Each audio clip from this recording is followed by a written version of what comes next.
अरे बहन जी, कैसे आना हुआ अचानक से आपका? हमारे यहाँ तो बेटियों के ससुराल में बेटियों की माँ तो कभी जाती ही नहीं है। वो क्या है ना बहन जी, ये तो हमारे यहाँ भी रीत थी, लेकिन ये सब अब पुराना हो गया है। अब तो हम नए जमाने के हिसाब से अपने आप को बदल रहे हैं। और जब से मैंने अपनी बेटी के बारे में सुना कि वो माँ बनने वाली है, तो मैं अपने आप को रोक ही नहीं पाई। मुझे लगा कि मैं अपनी बेटी से मिलकर ही आ जाती हूँ। बढ़िया किया बहन जी कि आप आ गई, आपकी बेटी को भी अच्छा लगेगा। वैसे भी जब से माँ बनने वाली है तो पता नहीं क्या हो गया है उसे, उदास रहती है, कुछ काम धाम भी करने का मन नहीं करता है उसका। अरे बहन जी, जब मैं माँ बनने वाली थी, राहुल पेट में था, तो हमें तो भाई 10 मिनट का भी टाइम नहीं मिलता था। पूरा दिन काम करते थे, पूरे घर का काम मैं अकेले करती थी, साफ सफाई से लेकर खाना तक। और तब तो 10-10, 12-12 लोग घर पे हुआ करते थे। पर बहन जी, हमारा जमाना अलग था, तब तो हमारा खाना पीना भी बड़ा पौष्टिक हुआ करता था। अब आजकल ही देखिए, हर खाने में सब कुछ मिलावट होता है, कोई चीज़ शुद्ध मिलती ही नहीं है। और आजकल के बच्चों को देखिए, जरा सा भी ढंग से खाना ही नहीं खाते हैं। अरे बहन जी, तो हमने कौन सा रोक के रखा है खाने के लिए? अरे सब कुछ ऐसे ही पड़ा रहता है खुला, जब मन चाहे जो खाना हो वो खाएं। मैं कौन सा किसी को रोक टोक करती हूँ कि ये मत खाओ वो मत खाओ। अरे सब कुछ पड़ा रहता है, जब मन हो वो तब खाएं। वो तो क्या है ना बहन जी कि आजकल की बहुएं थोड़ा खाने पीने में हिचकिचाती भी हैं। तो बहन जी, अब हम इसमें क्या कर सकते हैं? हमारी गलती थोड़ी ना है। अरे मम्मी, आप कब आई? आपने ना तो मुझे कॉल किया और ना ही मुझे बताया, अचानक से आ गई। प्रणाम मम्मी, मैं आपको बहुत मिस कर रही थी। अरे बेटा, मैं तुझे बहुत मिस कर रही थी। जब मैंने सुना कि तू माँ बनने वाली है, ये गुड न्यूज़ सुनकर तो मैं अपने आप को खुशी के मारे रोक ही नहीं पाई। झटपट तुझसे बस मिलने आ गई। बेटा, तुमसे बहुत मन था मिलने का। तुम्हारी तबीयत तो ठीक है ना? अरे बहन जी, हमने कोई कमी थोड़ी ना रखी है इसके खाने पीने में और देखभाल में। इसकी तबीयत तो बिल्कुल ठीक है। हाँ मम्मी, मैं बिल्कुल ठीक हूँ, आप मेरी टेंशन मत लीजिए, मेरा सब बहुत अच्छे से ख्याल रखते हैं। चल बेटा, तुझे देखकर मुझे बहुत अच्छा लगा और दिल को तसल्ली हो गई कि तू बिल्कुल ठीक है। बेटा, मुझे बहुत देर हो गई है यहाँ आए हुए, अब मैं चलती हूँ। और हाँ, तुम भी अपना ख्याल रखना अच्छे से। चलो, तुम भी आराम कर लेना, ठीक है? फिर आती हूँ तुमसे मिलने। पर मम्मा, आप अभी तो आए थे, इतना जल्दी जा रहे हो? प्लीज थोड़ा और रुको ना। नहीं बेटा, अभी नहीं रुक सकती हूँ, अभी मुझे जाना पड़ेगा, लेकिन बहुत जल्दी आऊंगी। अब तो आना जाना लगा ही रहेगा। अच्छा ठीक है मम्मी, बाय, अच्छे से जाना। अच्छा काजल बहू, तुम एक काम करो, किचन में थोड़े बर्तन पड़े हैं वो साफ कर लो और पोछा झाड़ू कर लो। ये भी एक तरह की एक्सरसाइज होती है। ये काम करना तो हर गर्भवती औरत के लिए सही होता है। ठीक है माँ जी, मैं लगा दूंगी, लेकिन अभी नहीं। अभी मुझे ना थोड़ी तबीयत ठीक नहीं लग रही है अपनी, तो मैं अभी आराम कर लेती हूँ, बाद में लगाती हूँ। अरे बहू, सुबह एक्सरसाइज करनी चाहिए, दोपहर में नहीं। 10 तो बज गए हैं, फिर दोपहर में लगाएगी क्या पोछा? देख बहू, मैंने तो कह दिया है जो कहना था, अब तो आगे तेरी मर्जी, तुझे जो करना है कर लेना। क्या करूं, माँ जी तो नाराजी हो गई, अगर नहीं लगाऊंगी तो बोलेंगी मेरी बात ही नहीं सुनती है। लेकिन मुझे तो अपनी तबीयत भी आज ठीक नहीं लग रही है बिल्कुल भी। मम्मी जी, आज तो मेरी तबीयत बिल्कुल ठीक नहीं लग रही है। अरे मैं किचन में खाना बना रही थी, जैसे ही सब्जी फ्राई करने लगी तो मुझे बहुत तेज से वॉमिटिंग होने लगी। अरे बहू, इतना बहाना बनाने की क्या जरूरत है? अगर काम करने का मन नहीं है तो साफ साफ बोल दो ना कि माँ जी जाओ और अपना खाना बना लो, मैं आराम करूंगी। इतना क्या नाटक कर रही हो? अरे तुम ही बस माँ थोड़ी ना बनी हो, मैं भी बन चुकी हूँ, वो भी 2-2 बच्चों की माँ हूँ। देख बहू, मुझे घुमा फिराकर बातें बिल्कुल पसंद नहीं है, सीधा सीधा बोल देती कि मुझे आराम करना है। पर मम्मी जी, मैं कोई नाटक बहाना नहीं कर रही हूँ, मेरी सच में तबीयत ठीक नहीं लग रही है। मुझे सुबह से ही बिल्कुल चक्कर से आ रहे हैं, ऊपर से इतनी ज्यादा वोमिटिंग हो रही है कि वीकनेस लग रही है बिल्कुल से। मैंने सुबह से कुछ खाया भी नहीं है। मम्मी जी, मैं नाटक क्यों करूंगी? कल तो डॉक्टर के पास ही गई थी, डॉक्टर ने भी बोला कि आपको ज्यादा वोमिटिंग होती है, इसकी वजह से बच्चा अच्छे से ग्रोथ नहीं कर रहा है। अरे कौन सा डॉक्टर है जो ऐसा बोल रहा था? अरे आजकल के डॉक्टरों के तो चोचलेबाजी ही नहीं समझ में आती, कुछ पता तो होता नहीं है। अरे ऐसी हालत में तो उल्टियां हम सबको ही होती हैं, उसमें कौन सी बड़ी बात है? अगर तुम अभी से काम करना बंद कर दोगी, अभी से बेड पकड़ लोगी, तो आगे क्या होगा?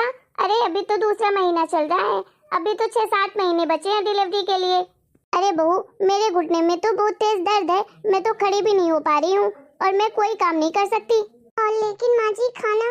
लेकिन वकिन क्या बहू, मैं नहीं जानती कुछ भी, मैं तो चली आराम करने। मम्मी जी तो आराम करने चली गई, अब मुझे ही खाना बनाना पड़ेगा। चलो मुंह में कुछ बांध लेती हूँ, फिर खाना बनाती हूँ, तो स्मेल भी नहीं जाएगी नाक में। वैसे भी मैंने सुबह से कुछ खाया भी नहीं है, बच्चे के लिए तो कुछ खाना ही पड़ेगा।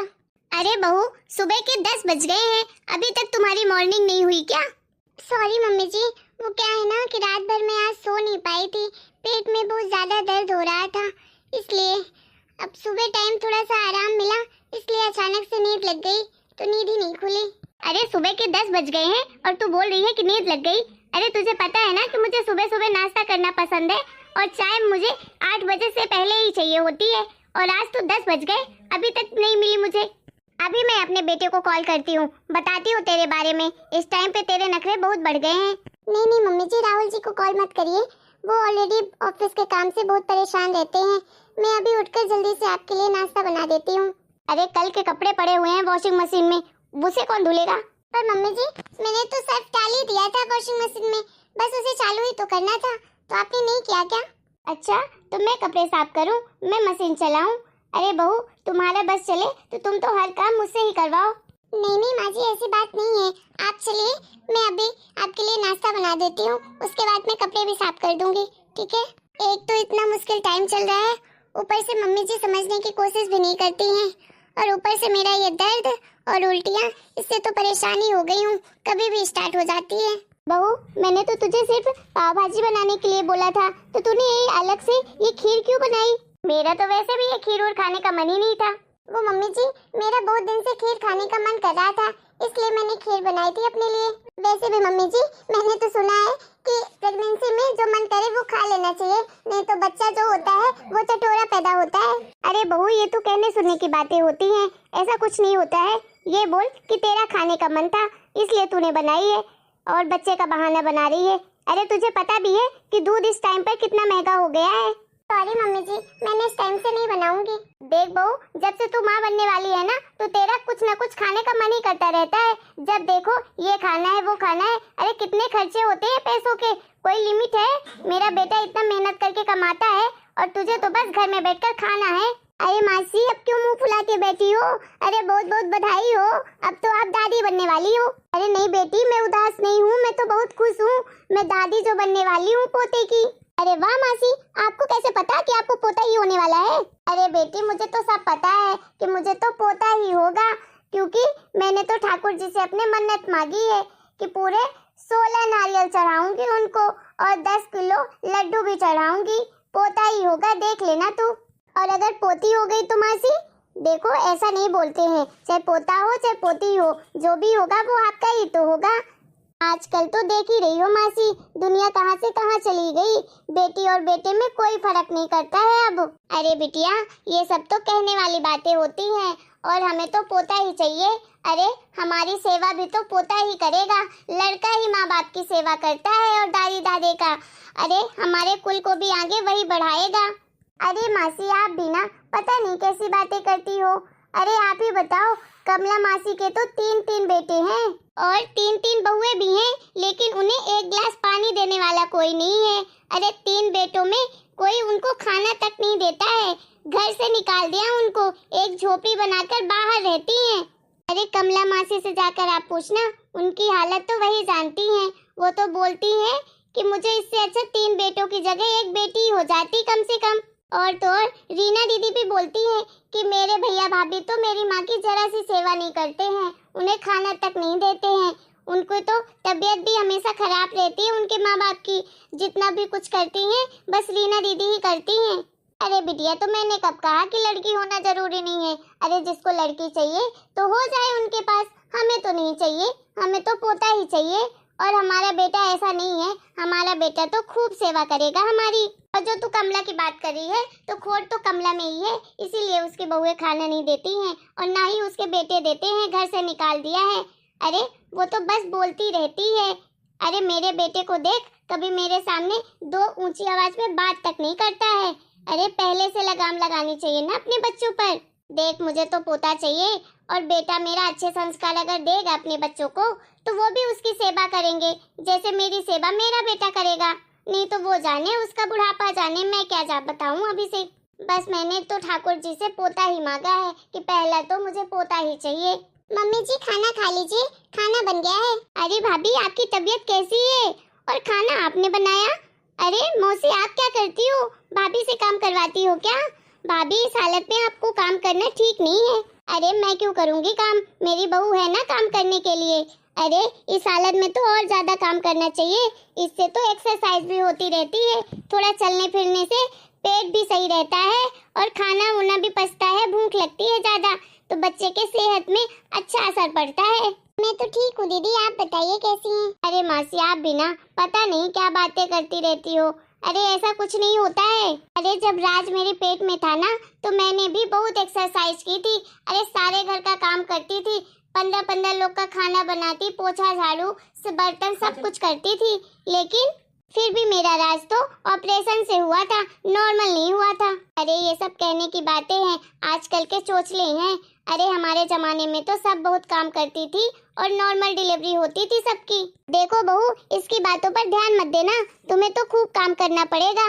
जी मम्मी जी, आप खाना खा लीजिए।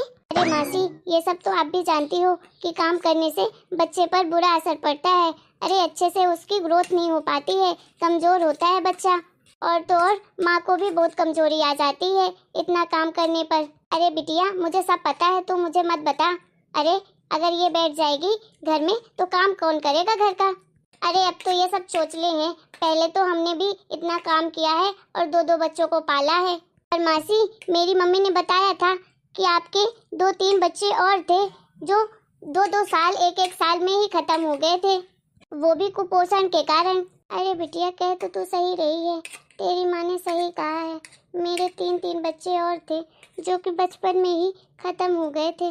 अरे मुझे भरपेट खाना भी नहीं मिलता था और पूरा दिन काम करती थी, इसी की वजह से ही मेरे बच्चे कुपोषित हो गए थे। अच्छा किया बिटिया जो तूने मुझे याद दिला दिया, आज के बाद तो मैं अपनी बहू का बहुत अच्छे से ख्याल रखूंगी। अच्छा मौसी मैं चलती हूँ। अरे नहीं बिटिया खाना खा ले फिर चली जाना। अरे नहीं मासी मुझे जाना पड़ेगा। और अच्छा हुआ कि आपको मेरी बात समझ में आ गई, आखिर औरत ही औरत का दर्द नहीं समझेगी तो कौन समझेगा। आप तो जानते ही हैं कि औरत के लिए कितना मुश्किल समय होता है। देखो मासी बेटी और बेटे में कोई फर्क नहीं होना चाहिए।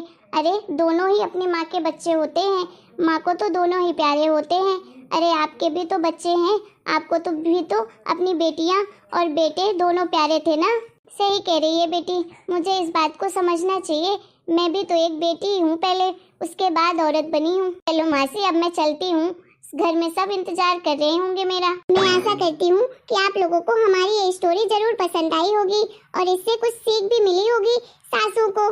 क्यों सासू माँ? अरे सासू माँ ऐसी हालत में अपनी बहू से ज्यादा काम नहीं करवाना चाहिए, थोड़ा बहुत ही काम करवाओ, क्योंकि अगर ऐसे काम करवाओगी तो बच्चों की ग्रोथ में बहुत असर पड़ता है। एक बात और सासू मैया कि आप भी पहले बेटी हैं उसके बाद औरत बनी हैं, तो आपको भी बेटी की अहमियत पता होनी चाहिए। दोस्तों और आप लोगों को हमारा ये वीडियो अगर अच्छा लग रहा है तो प्लीज वीडियो को लाइक करें, शेयर करें, कमेंट करें और चैनल को सब्सक्राइब भी करें।